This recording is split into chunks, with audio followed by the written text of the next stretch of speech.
Welcome to Raji's kitchen. நம்ம சேனலில் இன்றைக்கி என்ன பார்க்க போகிறோம்னு பார்த்தீங்கன்னா, அவிச்ச முட்டையில் ஒரு ஃப்ரை பார்க்க போகிறோம். எப்படின்னு பார்க்கலாம் வாங்க.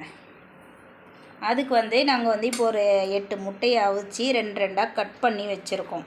இப்போ இதுக்கு மசாலா என்னென்ன போடலான்றதை பார்க்கலாம். இப்போ அதுக்கு மசாலா பார்த்திங்கன்னா, இப்போ நம்ம ஒரு ஸ்பூன் அளவுக்கு சில்லி பவுட்ரு வச்சுருக்கோம். இது கொஞ்சமாக ஒரு 1/2 ஸ்பூன் அளவுக்கு சிக்கன் மசாலா. இது நம்ம ரெகுலராக நம்ம வீட்டில் யூஸ் பண்ணுற குழம்பு மிளகாத்தூள். அது நம்ம ஒரு ஸ்பூன் அளவுக்கு போட்டுக்கலாம். 1 ஸ்பூன் அளவுக்கு கோதுமை மாவு கலந்துக்கலாம். 1 ஸ்பூன் அளவுக்கு கோதுமை மாவு. தேவையான அளவுக்கு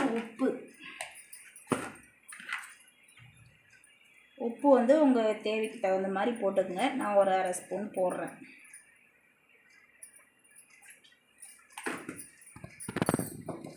இதில் லைட்டாக கொஞ்சமாக தயிர் ஊற்ற போகிறோம்.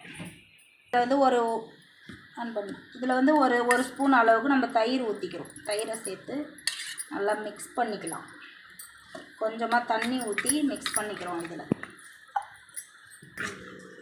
இப்போ கொஞ்சமாக நம்ம தண்ணி ஊற்றி இதில் மிக்ஸ் பண்ணிக்கலாம்.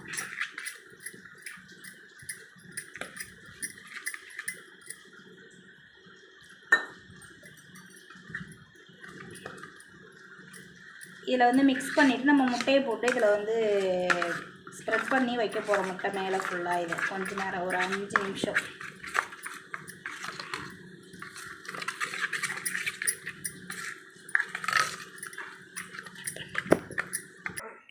இப்போ இந்த மாதிரி முட்டையை முழுசாக அந்த மசாலா பாடுற மாதிரி நம்ம பெசரி வச்சிடணும். ஒரு 5 நிமிஷம் அது நல்லா ஊறுச்சுன்னா அந்த மசாலா முட்டைக்குள்ளே சேர்ந்து இருக்கும். அதுக்கப்புறம் நம்ம எண்ணெயில் பொரிக்கிறப்ப நான் காமிக்கிறேன். இப்போ நம்ம அடுப்பில் தோசைக்கல்ல போட்டிருக்கோம். தோசைக்கல்ல போட்டு நல்லா காஞ்சிடுச்சு தோசைக்கல். இப்போ நம்ம எண்ணெய் ஊற்றிக்கிறோம். அதில் கொஞ்சமாக எண்ணெய் ஊற்றிட்டு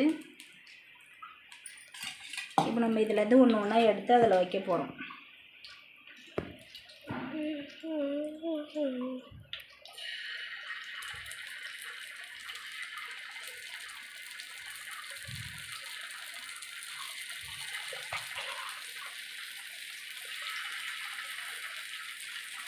கொஞ்சம் கொஞ்சமாக தான் வைக்க முடியும்.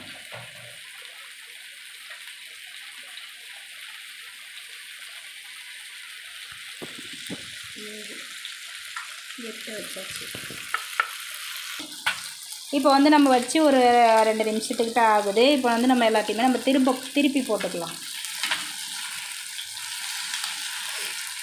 இது கொஞ்சம் வெடிக்கும். அதனால் நம்ம லோ ஃப்ளேம்லேயே வச்சு குக் பண்ணணும். இல்லைன்னா நமக்கு மேலே தெரிக்கும் எண்ணெய்.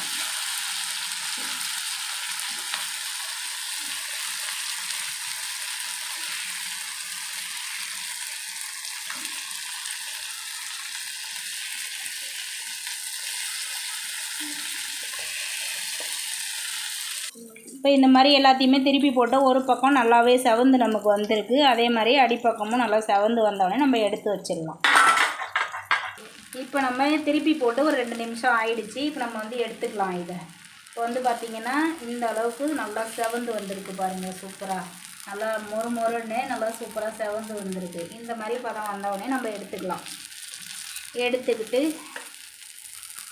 அடுத்ததையும் நம்ம இதே மாதிரியே பொரித்து எடுத்துக்கலாம்.